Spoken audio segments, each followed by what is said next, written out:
This is Scott the Fix-It Guy. Our goal with our videos is to empower you to be able to do the repairs on your own and save a whole lot of money and also get that great feeling of having fixed it by yourself. First thing, I'm going to unplug it. This one's an electric one. It's 220 volts. Unplug that.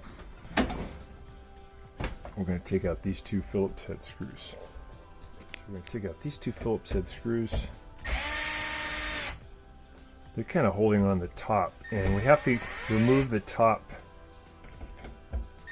to be able to get to some screws to remove the front panel. Once we get the front panel off, we can see what's going on. So we got that done. And then there's two clips here we can push in with a standard head screwdriver. Get it to let go. So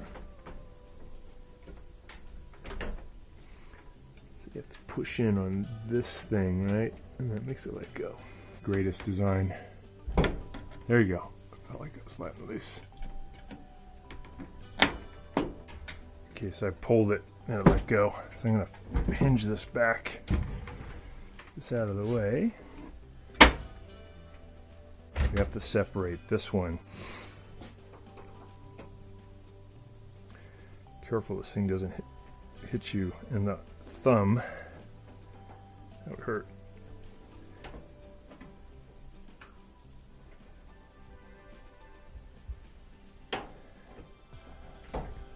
Those are separated. Zip that one out. There we go. Get the other one.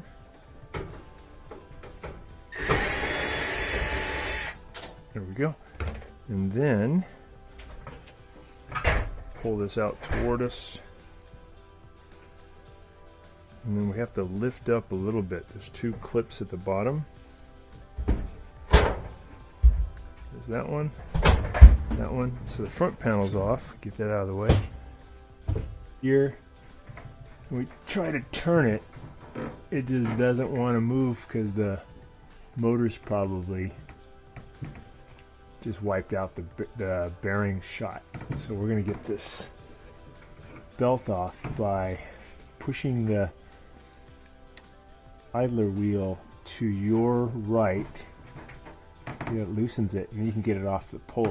So now that's off, you can pull this tumbler right off. I usually grab it by the belt.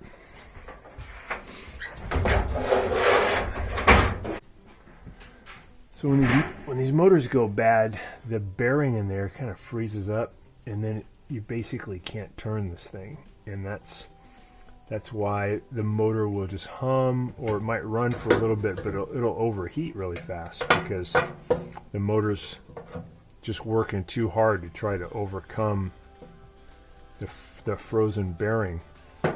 So the electronics still work, but the mechanical part, the bearing shot. We take off this part here, which is bringing power to the motor. We're going to remove the motor and replace it with another one, which is not too hard to do. We have to get off a couple of spring clips. There's one here, and there's a big one back here. They're holding the motor down. We already got this part off. Brings power to the motor. The back one is bigger. Same premise though. You're going to go down, pull back. That one just let go.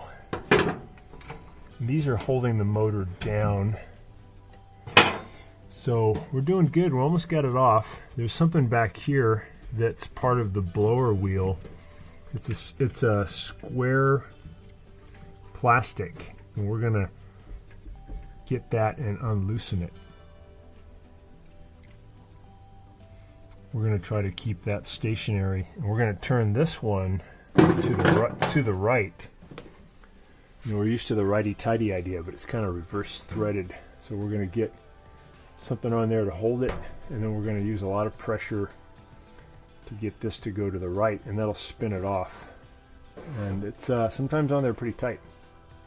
Vice grips on the plastic. They'll probably give you a better overall grip. Give them super tight though, so they don't want to slip on you.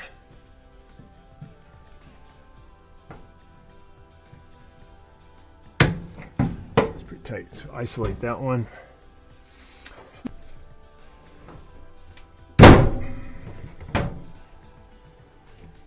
Something happened. Okay, I think that broke it loose. Yeah, so now by going to the right, so you do want to go to,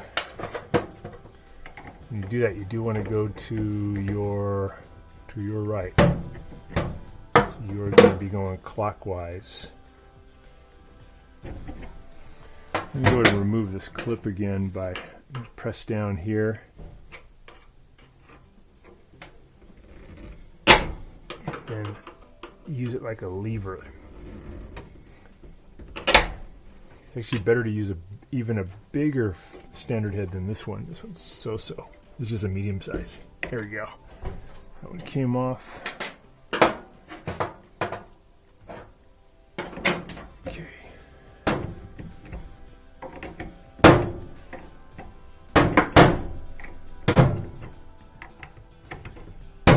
We can see that shaft now spinning. Might be all the way out, so I'm going to lift up. Let's see if I can pull this thing out.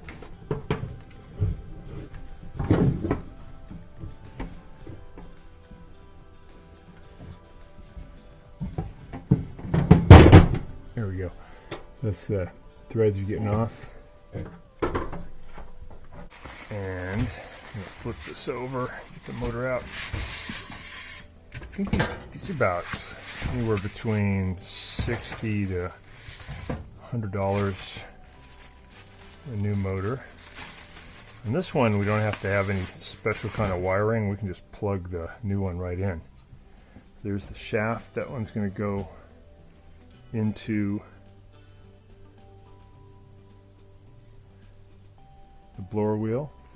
And look at the difference between these two. So this one spin pretty easily with 2 fingers. This one, you can turn it, but it takes a lot of force. So I'm going to think about this being pointed down about 45 degrees. This installed. And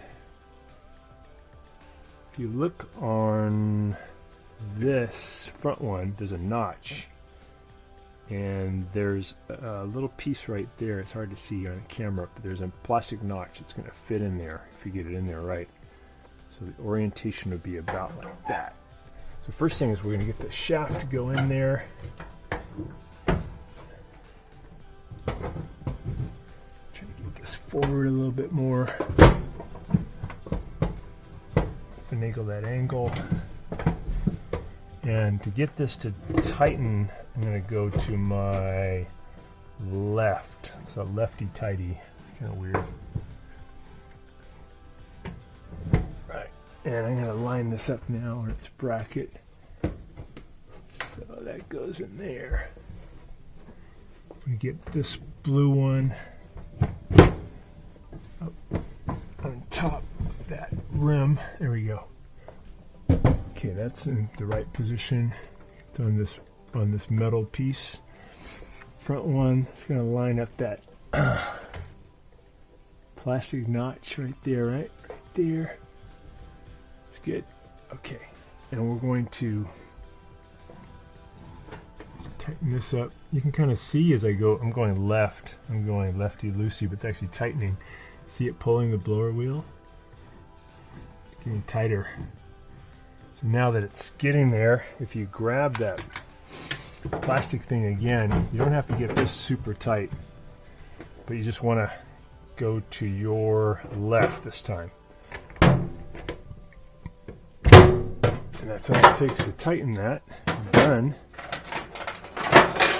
Take this one, get this on. We can use our standard head screwdriver to smack it down. That locked it in. We're going to do the one on the back. The one on the back is shaped a little bit different. So it's got this cowling that's going to cover that plastic area where we were just messing. And it has a hook here. We're going to lock in that one. Get the spring clip in position, and then get our standard head screwdriver, whack that thing down to lock it in. So that one actually locked in really good. That's locked in good. The motor's all ready. All we got to do now is add the power. I'm just going to plug in that modular connector. Make sure it sits all the way in there, and these plastic tabs lock on. Yeah, it turns easily. That's good. So it just sits down.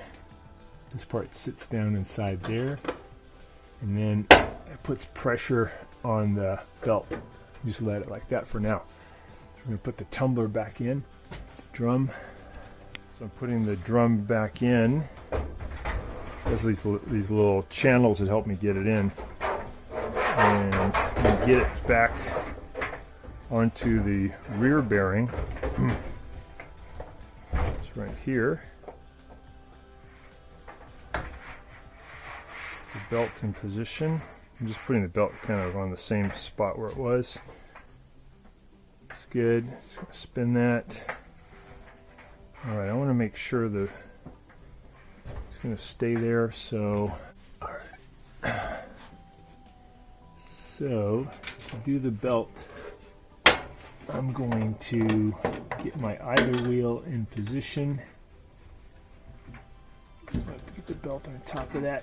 I'm going to push this thing in, and then I'll run the belt underneath it like that. Get a loop. Now it's under a lot of spring tension. I'm going to push it to my right so I can get this belt over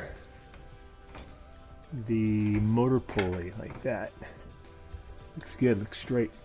Before I assemble it though, I like to push in and rotate and make sure the belt isn't going to come off. So I got to make sure this felt gets underneath here. That.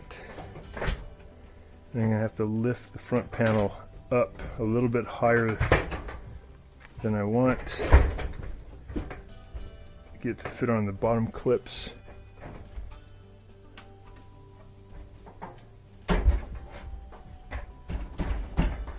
There we go. Get this lined up. I'm going to lift up, try and get the bottom to lock in.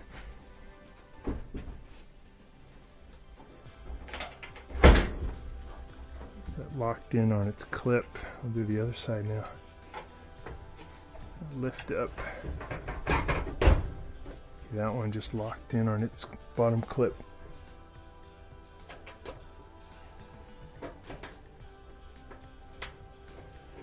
Okay, that's good. Tighten up this one. Got it. Tighten up the next one.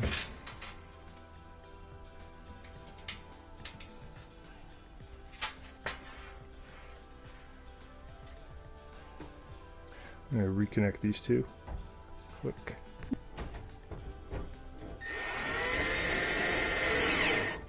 Okay, we got that reconnected, the screws back in. Last thing is just to hinge down the top piece.